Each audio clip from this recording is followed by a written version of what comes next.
अच्छा, अब अहमद शहजाद साहब, मैं आपसे ये बात करना चाहता हूँ कि ये एक तो डाइट है ना पाकिस्तान में, जो डोमेस्टिक क्रिकेट में जो लोग फर्स्ट क्लास खेलते हैं, patterns trophy, Quaid-e-Azam trophy, grade 2 की क्रिकेट खेलते हैं, मेरा ख्याल है बहुत कम लोग जो हैं वो इस चीज़ का ख्याल रखते हैं।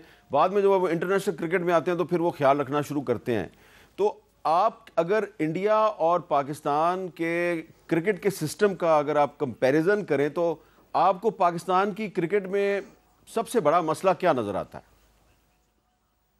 होए होए, बड़ा हैवी क्वेश्चन किया है हामिद भाई। कोई एक मसला तो नहीं है, मसले तो रैंकिंग सब बता देती हैं। हामिद भाई आपके सामने रैंकिंग्स करी हैं, एक वर्ल्ड नंबर 1 की साइड है और वहाँ कंसिस्टेंटली रहती है, और एक जो है कोई 8वें 9वें नंबर की साइड बन गई है। आहिस्ता आहिस्ता सिस्टम ख़राब हुआ है हमारे डोमेस्टिक के अंदर, पूरे का पूरा स्ट्रक्चर रिवैम्प होने वाला है। डोमेस्टिक के अंदर लोगों को की कोचिंग जो है बच्चों की वो अच्छी होने वाली है। मसला ये है कि कोचिंग भी जो है, हमारे जो कोचेज़ हैं डोमेस्टिक के अंदर वो इतने क्वालिफाई नहीं है, और फिर जो उनका ट्रीटमेंट है बच्चों के साथ, आपको तो पता ही होगा अमित भाई हमारा किस तरह तू तड़ाक वाला सिस्टम होता है। और फिर मेरे ख्याल से मेरिट को प्रिवेल करना बहुत ज़रूरी है, क्योंकि निचले लेवल से आप लोग मेरिट को प्रिवेल नहीं करेंगे, ख्याल नहीं रखेंगे, तो वो प्रोडक्ट ऊपर नहीं आएगी। और जो प्रोडक्ट ऊपर आ भी जाती है वो भी कहीं ना कहीं उसके पीछे कोई ना कोई हमें देखने, हमारे सामने मिसालें हैं, नाम नहीं मैं लेना चाहता, सिफारिशें भी उसके साथ होती हैं, तो वो प्रोडक्ट पूरा बनता नहीं है। अगर कोई आ भी जाए तो दबा दबा प्रोडक्ट आता है।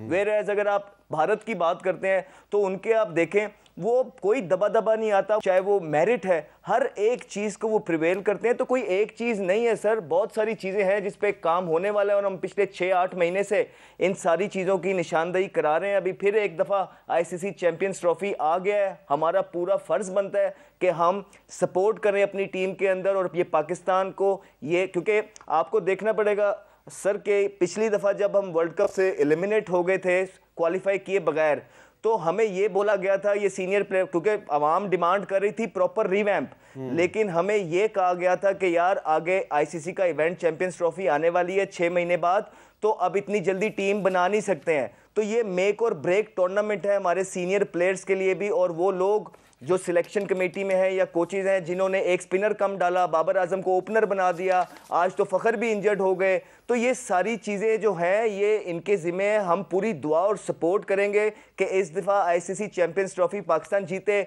लेकिन अगर खुदा न ख्वास्ता ऐसा ना हो सका तो ये अपने साथ बहुत सारा सवालिया निशान इस सिस्टम और स्ट्रक्चर पे छोड़ के पाकिस्तान टीम चली जाएगी।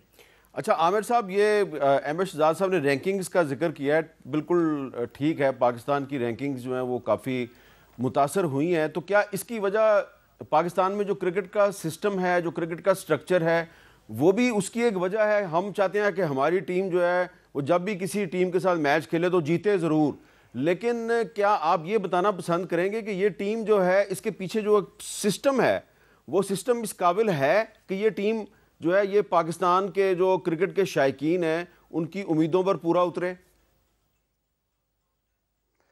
देखिए अहमद ने बड़े अच्छे तरीके से सारी चीज़ें एक्सप्लेन की है, लेकिन आपकी वो डाइट वाली बात से मुझे याद आया कि आपने सवाल भी किया था कि हम कहाँ लैग करें। देखिए अगर आज भी आप जाके डोमेस्टिक क्रिकेटर से पूछे ना, क्रिकेटरों से, कि डेली अलाउंस जो है वो 1000 से 2000 रुपये है, तो आपको पता है कि वो अब जो एक फास्ट बॉलर है वो दिन में अगर 4 डे मैच खेल रहा है वो जाके क्या खाना खाएगा 1000-2000 में। तो ये एक अलमिया है कि आपको डोमेस्टिक क्रिकेट में इन्वेस्ट करना पड़ेगा, डोमेस्टिक प्लेयर्स को पैसे ऐसे देने पड़ेंगे कि वो ट्रेनिंग कर सकें, वो अपने ऊपर इन्वेस्ट कर सकें, अच्छे खाने खा सकें, अपने आप को मेंटेन कर सकें। जब आप स्ट्रक्चर सही रखते हैं, जब आप इन्वेस्ट सही करते हैं तो प्रोडक्ट अच्छा आता है, क्योंकि इन्वेस्ट सही नहीं होता तो फिर प्रोडक्ट भी ऐसा ही आता है, ऑन एंड ऑफ आपको एक टैलेंट मिल जाता है। आप अभी भी देख लें, हम एज अ टीम बहुत कम जीतते हैं, कोई एक आध प्लेयर या 2 प्लेयर टीम में परफॉर्म करते हैं तो टीम मैच जीत जाती है। तो क्योंकि इन्वेस्टमेंट आप जब तक सही नहीं करेंगे आपका प्रोडक्ट सही नहीं आएगा। और हम ये पिछले 30 साल से यही रो रहे हैं कि डोमेस्टिक क्रिकेट में पैसे दें, डोमेस्टिक क्रिकेट में पैसे दें। आपको भी पता है अब इतनी महंगाई है, एक फर्स्ट क्लास क्रिकेटर 1000-2000 में क्या खाना खाएगा, कौन सा अच्छा खाना खाएगा, वो या चने खाएगा या बेचारा दाल खाएगा। तो ये चीज़ें बहुत ज़्यादा ज़रूरी हैं क्रिकेटरों पे इन्वेस्ट करने वाली। वैसे चने और दाल भी अब और काफी सर महंगी। दूसरा, मैं आमिर की बात को आगे बढ़ाता चलूं, देखिए ना कि अब चेयरमैन चेंज होते हैं, साल में 3 चेयरमैन आ जाते हैं, वो एक चेयरमैन जाते हैं, उसके बाद वो अपनी टीम दोबारा से ले आते हैं। पुराने चेयरमैन ने जो प्लान्स ले डाउन किए होते वो सारे उठा देते हैं और एक नए प्लान जो है ना ले डाउन हो जाते हैं। उसके बाद जब नया आता है वो फिर से आधे रास्ते, कोई चीज कंप्लीट नहीं हो रही है पाकिस्तान के अंदर, हाँ, सही जिसका बात। नुकसान सिर्फ और सिर्फ पाकिस्तान की क्रिकेट जो है ना उठा रही है। अच्छा, राशिद लतीफ़ साहब जो हैं उनके साथ हमारा राब्ता हो गया, अब उनसे बात करते हैं। राशिद भाई, बहुत बहुत शुक्रिया, वेलकम टू कैपिटल टॉक। हम अहमद शहजाद साहब और मोहम्मद आमिर साहब के साथ पाकिस्तान के क्रिकेट के सिस्टम पे बात कर रहे हैं। तो आपको क्या लग रहा है कि ये जो टीम हमारी इस वक्त चैम्पियंस ट्रॉफी में न्यूजीलैंड के खिलाफ बरसरे पेकार है, ये टीम आगे चलकर ये आम पाकिस्तानी क्रिकेट फैंस की उम्मीदों पर पूरा उतरेगी? क्या सिस्टम ऐसा है पाकिस्तान में क्रिकेट का कि ये टीम जो है ये हमारी उम्मीदों पर पूरा उतरे? देखिए, एक आध दो टूर्नामेंट जीत सकते हैं, हो सकता है हम ये चैंपियंस ट्रॉफी जीत जाएं, यू नेवर नो। लेकिन जो आपने बात की निज़ाम की, सिस्टम की, वो लगता नहीं है कि अपनी जगह पे मौजूद है। बहुत जल्दी से 6 महीने में, 1 साल में हमारा डोमेस्टिक स्ट्रक्चर चेंज हो जाता है, जिसकी वजह यही है कि चेयरमैन चेंज होते हैं, सिलेक्शन कमेटी चेंज होती है, तो इसकी वजह से हम सबसे ज्यादा असरअंदाज जो होती है डोमेस्टिक हो जाती है। अगर हम शेफील्ड शील्ड लेते हैं या रणजी ट्रॉफी लेते हैं या इंग्लिश काउंटी लेते हैं, वो तो 150 साल से सेम चीज पैटर्न पे चल रहे हैं, वो चेंज नहीं करते अपने आप को, चाहे उनके चेयरमैन चेंज हो जाए या उनकी गवर्नमेंट चेंज हो जाए। सबसे बड़ा मसला हमारे यहाँ, जब गवर्नमेंट चेंज होती है तो चेयरमैन चेंज होता है। चेयरमैन चेंज होता है तो वो अपने बंदे लेके आता है, जिसको डोमेस्टिक चलानी आती है या नहीं आती है। आमिर की सुन रहा था मैं, 1000-2000 का बताया है इन्होंने डेली वेजेस, यहाँ 250 भी मिल रहे हैं, इसी सीजन में 250-500 भी मिल रहे हैं। और कुछ प्लेयर्स को तो सिर्फ ये बोला जा रहा है आप खेलें सिर्फ और ज्यादा बातें ना करें। हमारा बहुत बड़ा ह्यूज गैप है पीएसएल। पहले हम बोलते हैं डोमेस्टिक और इंटरनेशनल में बड़ा गैप है, अब हम इंटरनेशनल तो छोड़ दें, हमारे पीएसएल में और डोमेस्टिक में ह्यूज गैप आ गया है, जिसकी वजह से हमें बहुत सारे काम करने होंगे। मैं पहले भी बात की है, नकवी साहब तक मैंने बात पहुंचा दी है, वहाब रियाज के थ्रू बात पहुंची नहीं पहुंची। हमारे वाइट बॉल के जो प्लेयर हैं उनका पेंशन नहीं है, क्योंकि कुछ प्लेयर हमारे ऐसे हैं जो कि वाइट बॉल से खेले में हैं, जैसे रोमान रईस हो गया, चैंपियन ट्रॉफी खेला हुआ, जीता हुआ है, लेकिन वो नहीं खेला हुआ, क्या उसको पेंशन नहीं मिलेगी? तो बहुत सारे काम करने के हैं। बाकी नकवी साहब जो काम करना आता है उनका, वो बहुत जबरदस्त कर रहे हैं। लेकिन अगर क्रिकेट की बात करते हैं, क्रिकेट उनका फोटे नहीं है। क्रिकेट में आपको प्रोफेशनल लेके आने पड़ेंगे, जिसकी वजह से आपको क्रिकेट बेहतर करनी पड़ेगी। स्पेशली फर्स्ट क्लास क्रिकेट का स्टैंडर्ड हमें बहुत हाई करना पड़ेगा।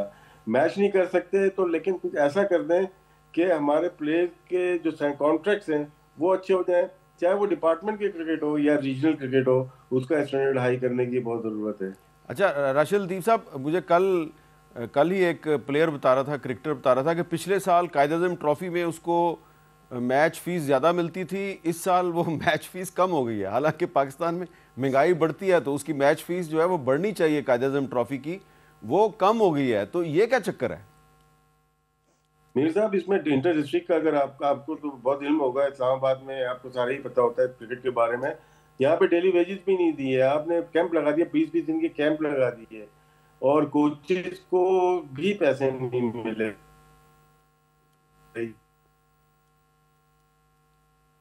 ये वाहिद बोर्ड है दुनिया का जो कि अपने कोचेस को अकोमोडेट नहीं कर पाता, वेजेस नहीं दे पा रहे हैं। हालांकि स्कूल खुले हुए थे, आप 6 बजे उनको बुला रहे हैं, छुट्टियां नहीं थी, तो उनके एजुकेशन का भी फर्क होता है। तो आपको जो स्केड्यूल बनाना चाहिए कैंपिंग का, वो स्कूल की मुनासबत से कि स्कूल कब खुले हैं, कॉलेज यूनिवर्सिटी के हिसाब से, कितने लोगों के तो पेपर्स भी आ जाते हैं। तो आपकी बात दुरुस्त है कि जिस तरह से ये क्रिकेट चल रही है, फाइनेंशियली बहुत वीक हो गए हैं।